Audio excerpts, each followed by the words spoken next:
Pada zaman dahulu, hampir semua orang mengamalkan silat, tetapi hanya yang benar-benar hebat yang layak digelar pendekar.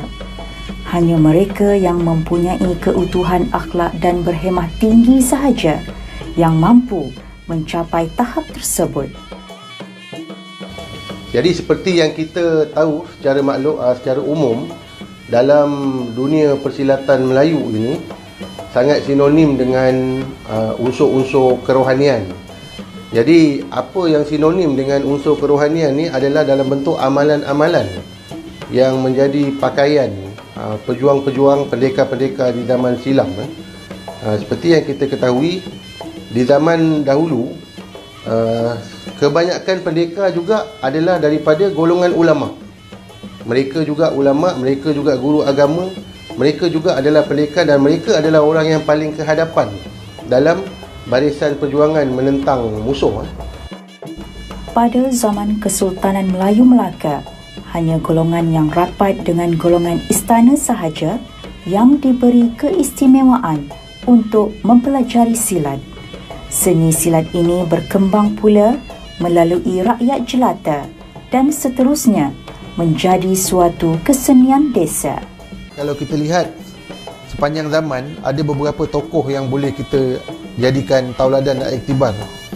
Di era Kesultanan Melaka, kita ada Hang Tuah 5 bersaudara yang tidak asing lagi di kalangan masyarakat.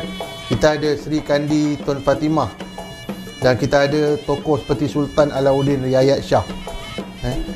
Kenapa Sultan Alauddin Riayat Shah saja yang disebut? Kerana dalam sejarah, dalam catatan sejarah diketahui ini adalah sultan yang bukan sahaja alim dalam ilmu agama tapi juga handal dalam ilmu persilatan, sehingga dia berani malam-malam keluar menyamar sebagai orang biasa untuk menangkap penjahat-penjahat dalam kota Melaka ketika itu.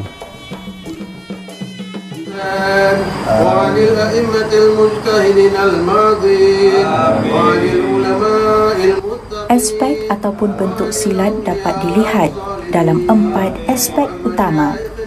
Pertama, ialah aspek spiritual, iaitu berkenaan kepribadian seseorang pesilat.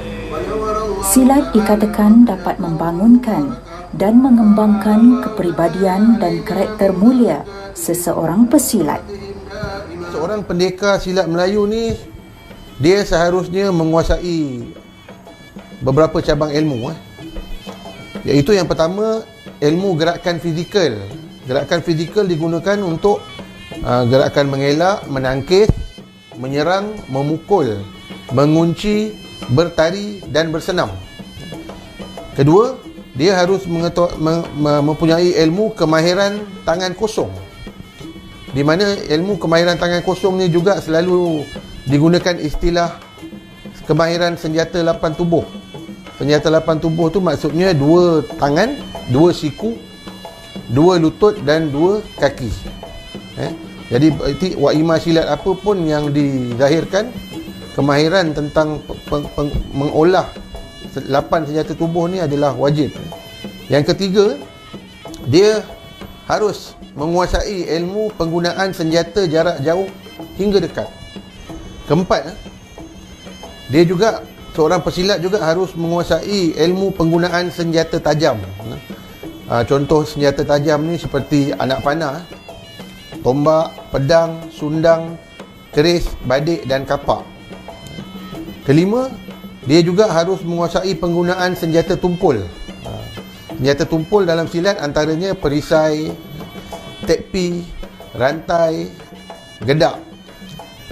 Gedak ni kita boleh lihat dalam acara pertabalan yang di Pertuan Agong, biasanya dibawa oleh pegawai-pegawai istana yang berupa satu objek yang ujungnya ada bulatan. Dan keenam, seorang pesilat juga harus menguasai senjata-senjata hikmat.